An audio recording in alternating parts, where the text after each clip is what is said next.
Hello mga ka-bakes! Share ko sa inyo itong number 5 number cake ko para sa aking milestone baby na si Kai Jayden. At ang size nga ng aking number cake is 10 by 2 inches. Ito lang talaga yung nag-iisang size na available sa akin pagdating sa number cake.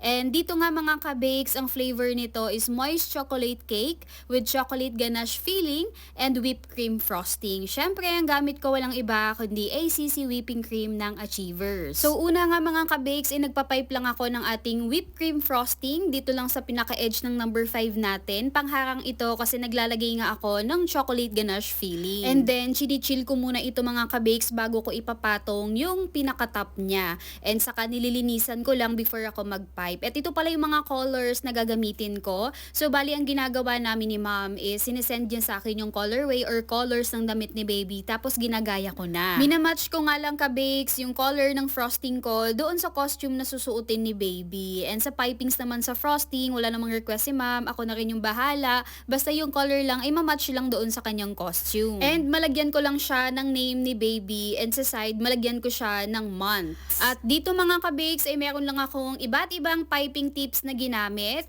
And mga ka-bakes, dito sa number cake ko, meron lang akong ginamit dito na number stencil. Kung gusto nyo din, ay ilalagay ko na lang yung link sa comment section para makabili din kayo. So, bali mga ka-bakes, para dito sa ating milestone number cake. So, moist chocolate cake with chocolate ganache filling and whipped cream frosting. Sa toppers naman ay printable toppers with fondant toppers and dragees. At meron din ngang nagtatanong sa inyo mga ka-bakes kung magkano ko binibenta itong number cake ko. Usually mga ka-bakes, nakadepende talaga yung pricing ko, lalo na din talaga sa mga toppers or details na i-design sa cake. Pero dito mga ka-bakes, ang bigayan ko talaga dito sa 10 by 2 size na merong printable topper at kaunting fondant details and dragees is 1,200 to 1,300 pesos. Naka-base pa rin talaga ako mga ka-bakes sa details. Pagka whole fondant naman yung toppers, 1,500 to 1,800 lalo na if merong character. At ito na nga mga ka-bakes, bali gugupitin ko ng mano-mano talaga ng pulido itong printable topper natin na si Chopper ng One Piece. Dahil wala pa tayong krikat, magtiyaga muna tayo magupit ng mano-mano. At meron din ngang kasabihan na kapag meron tiyaga, meron kang krikat. Ay parang iba yun.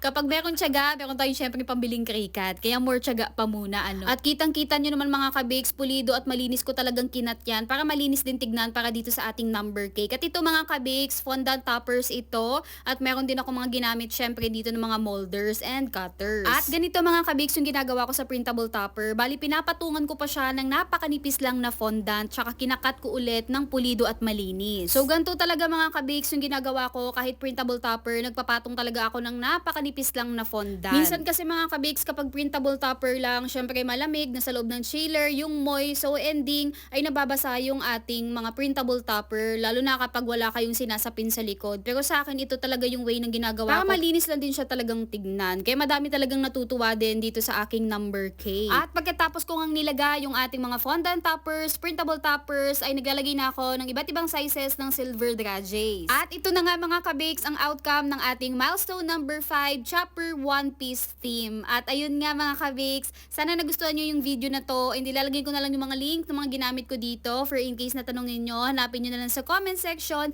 And happy 5 months old baby Kai Jayden. And syempre, sinenda natin kay mami yung outcome ng ating number cake, and palaging happy talaga si mami sa outcome para sa milestone number cake ni Kai Jayden.